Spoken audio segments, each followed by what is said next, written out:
What is up, guys? My name is Ethan Rowe, and today we are going to be talking about the Halloween franchise. And I'm going to be ranking the Halloween movies that from best to worst, and it's all my opinion. And if you have a different ranking, put it down in the comments and we can discuss it.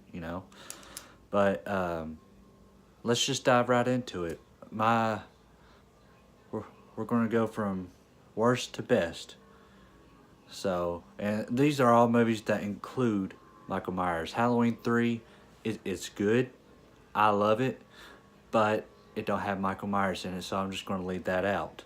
So, it's only the movies with Michael Myers in it. So, starting at number 10 is Rob Zombie's Halloween 2. That movie had it did have a lot of potential. Like the first 30 minutes of it in the hospital, and that was actually that was well done.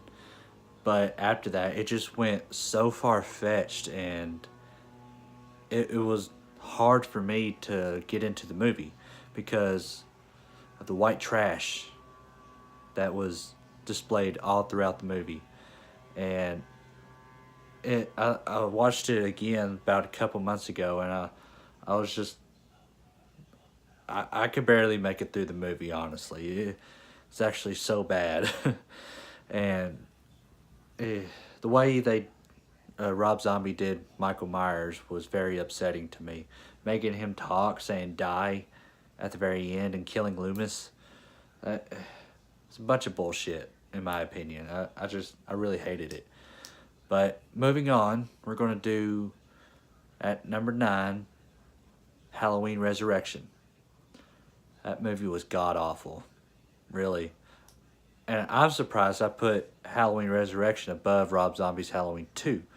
But the Halloween Resurrection did have some redeeming qualities in it. Like, for instance, the hospital scene. Whenever Michael and Laurie faced off for the last time. I thought that was done pretty well. And Drum Dums, you had a very, very good idea about Halloween Resurrection. About maybe focusing on just the hospital, like Michael and Laurie facing off in Smith's Grove Sanitarium. I think that would have been really, really good, in my opinion. But Jamie Lee Curtis wanted to be done with it, so they just killed her off. And the way they killed her off made me really upset too. But looking past that, with Busta Rhymes and Tyra Banks in it, it was just, ugh, it was cringy. A lot of moments in that movie was very cringy, especially some of the kills. Whenever Michael chopped off the blonde girl's head, like with the short blonde girl, whenever he chopped off the head, that it was just, everyone's just like looking, just like, oh my god. But I haven't watched that one in several years, actually. I mean, I tried to watch it a couple months ago, but I really couldn't get past it. I just stopped watching it. It's that bad for me. But moving on, at number 8 is Halloween 5. Halloween 5, what's there to say about it? It sucked. Halloween 5 sucked. But the towards the end of the third act, or second act, or whichever, towards the end of the movie. But whenever Loomis and Michael faced off, and when Loomis was beating Michael with the 2x4, when Michael was in, like, wrapped around the chains and whatnot, he's like, die, die, die. He's just saying die repeatedly. But I mean, I thought that whole sequence was done well done. But the Man in Black issue, like, they just threw that in, just to throw people off, I reckon. But that movie, you could tell it was rushed. It was very, very rushed. And I've heard, like, the problems on set and whatnot. And it was just poorly done, you know? It was very poorly executed. But moving on, we're going to go Halloween H2O. And from here on out is movies that I actually like or love. So Halloween H2O is number 7 on my list. And I thought that was very well done. Like, the kills were done pretty good. The opening sequence um, with the nurse. Uh, but Halloween H2O, I like it, but there was just something missing to it. Like, I think Drum Dums mentioned, and giving you a shout out, by the way, Drum Dums, you're awesome. But I think he mentioned that it didn't feel like a Halloween movie. It felt like something made out of Los Angeles. It's set in California for after the opening act. Um, that just like threw me off a bit, really. And but I still like the movie. I thought it was well done. Whenever Michael and Lori faced off, she decided that she wasn't going to run anymore. She was just going to face up to her demons, and her demons was Michael. And that closing scene, whenever Lori chopped Michael's head off, I think, in my opinion, the franchise should have ended there. That's just my opinion, because that would have been epic, an epic send off, you know. And with the music playing right after she chopped his head off, that just chills down my spine. Chills down my spine. But number 6 on my list is Halloween 6, or Halloween The Curse of Michael Myers. That was actually the first Halloween movie I ever watched. I watched it with my brother, and my brother told me, like, this is so scary. You're going to be so scared, you're not going to be able to sleep tonight. And I was little. I think I was maybe about 7 or 8. And I was like, no, it can't be that scary. I watched Friday the 13th and Nightmare on Elm Street. It didn't scare me. So I went into this one expecting not to be scared. And right at the beginning, when Michael picked that nurse up and slammed her head into that spike, but the way he came out, it scared the living shit out of me. It scared the living shit out of me. And I don't know. It was just the way they portrayed. I think George P. Wilbur did a great job portraying Michael Myers. It was just a little bit too big. But he did a good job. He really did. And Paul Rudd in the movie, I think he did fantastic. I like the little bit of the, you know, whenever Michael's coming after him in the sanitarium, it's like, oh shit. But, overall, it was a well done movie. A lot of people don't like it, but I love it. I really loved it. I've watched it so many times. Whenever Mr. Strode, I can't remember his first name, but like the dad, whenever Michael killed him and his head exploded, that was very satisfying. Very satisfying. But moving on, as a lot of people are going to be surprised about this, but number 5 on my list is Rob Zombie's Halloween, the remake.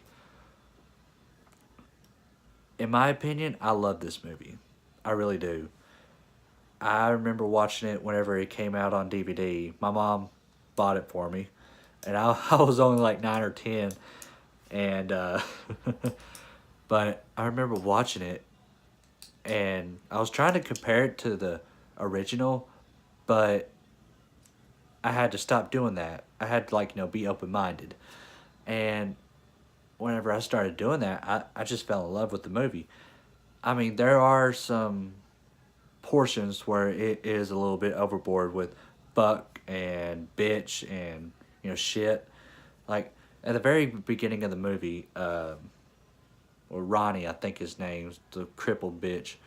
Um, he's just cursing like beyond a sailor. It's that white trash element, like I explained for Rob Zombie Halloween 2. It had that white trash in it, but it wasn't as bad. You know what I mean? It wasn't as bad of the white trash element. But the way Michael Myers was portrayed by Tyler Mane, it was phenomenal. He was the biggest Michael Myers that ever was on film. But I think he did a great job. And the little kid, I mean, just Michael Myers was so brutal in that movie. And that closing scene when Laurie, couldn't get the gun to fire, just, blank rounds, I guess.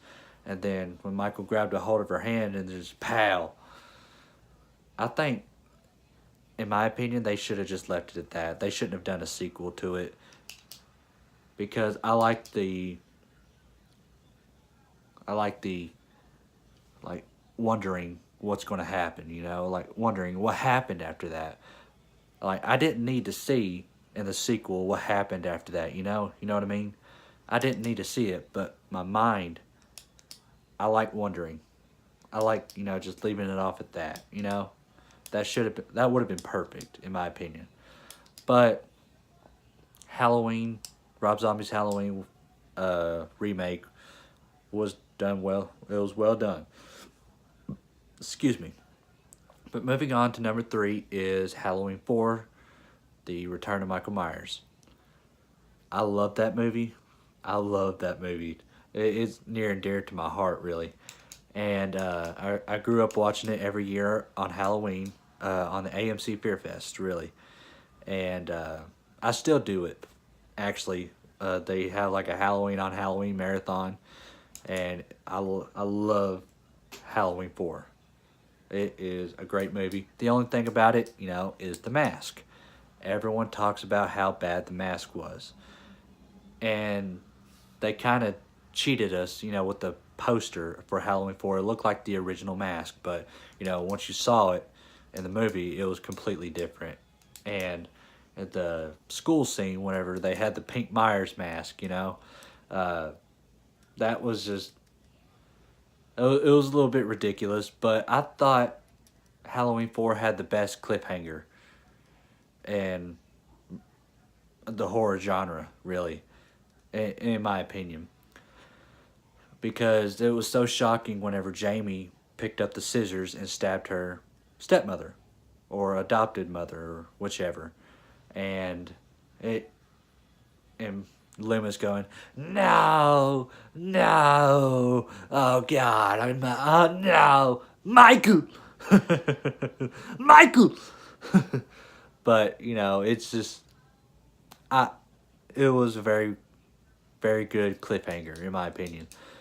But moving on to number 2 is Halloween 2, John Carpenter, Halloween 2, 1981, the sequel to Halloween.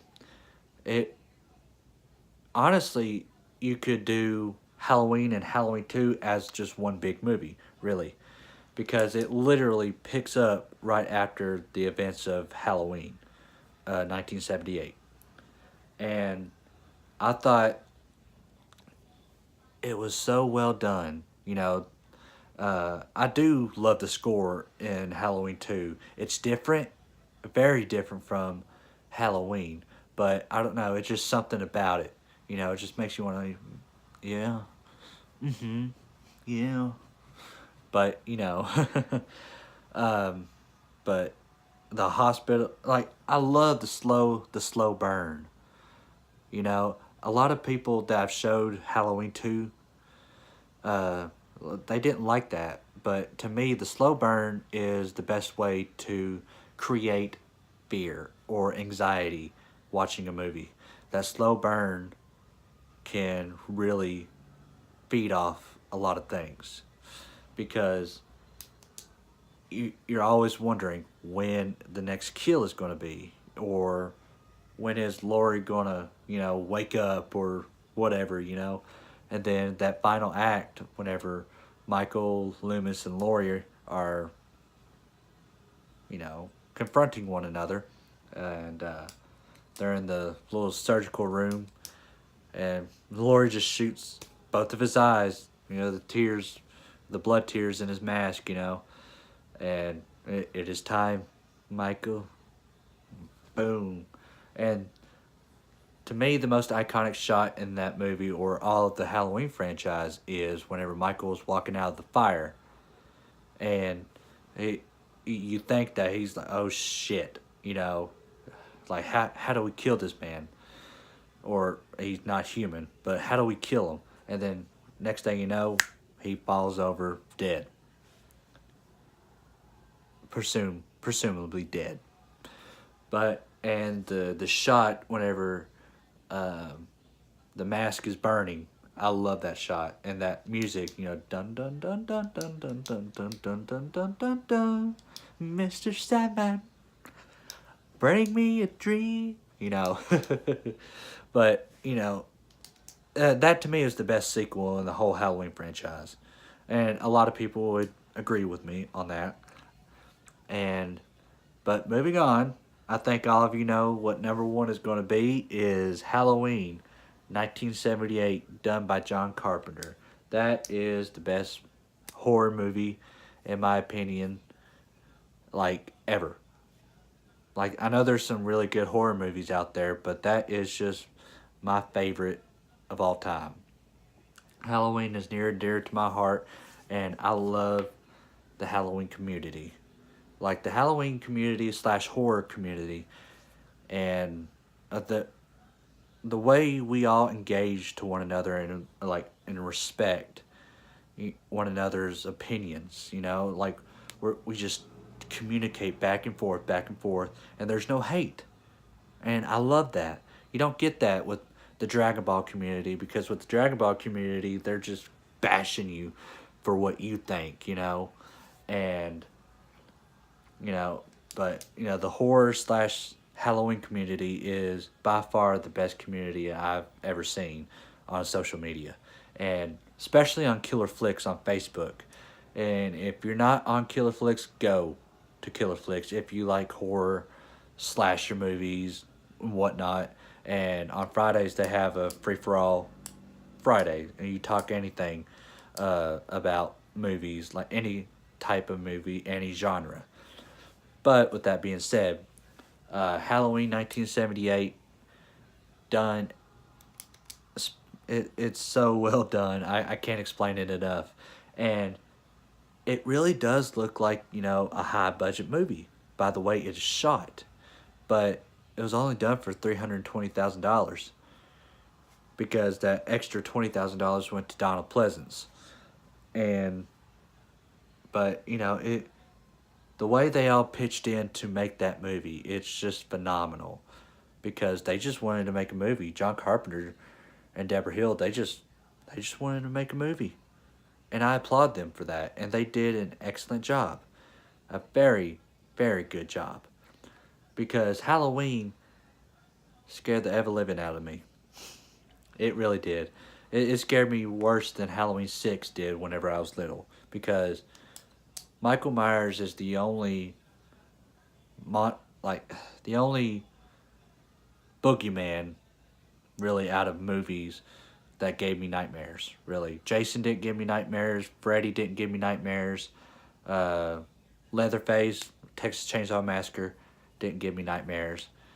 I mean, they're scary in their own way, but I mean, it just didn't affect me in that way. But Michael Myers did, and there's just something to it, There's just something to it. But anyways, that is my Halloween franchise ranking, and note, I will say this again: Halloween 3 didn't involve Michael Myers, but I loved it, because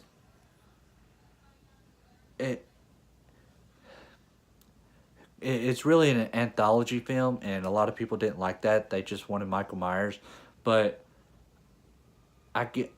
they had balls really to just go a different route. If they would have just called it Season of the Witch instead of Halloween 3, I think the movie would have done way better than what it did in the box office, really. But Halloween 3 is a classic, and I think a lot of people are starting to realize the potential that Halloween 3 had. and start liking it. And but anyways, that was my Halloween franchise ranking. And Drum Dums, you are awesome. Love you. Love your stuff. We watched a movie. You guys are awesome. Mike and Jay, you guys really helped me through some dark times in my life, and you guys were able to make me laugh and just forget about, my problems in my personal life. And Hannah Smith, keep doing what you're doing. You are awesome, and maybe one day we can, collaborate and do a video together, or a live stream or whatever. But you got, and Dave McCrae. Dave McCrae, you're awesome too. Shout out to you. And Cody Leach, you're awesome too. And all of the Halloween community, I love you. You guys are awesome. And I will see you in my next video. I'm still thinking about what it'll be, but you guys are awesome. I love you. And Ethan Rowe is out.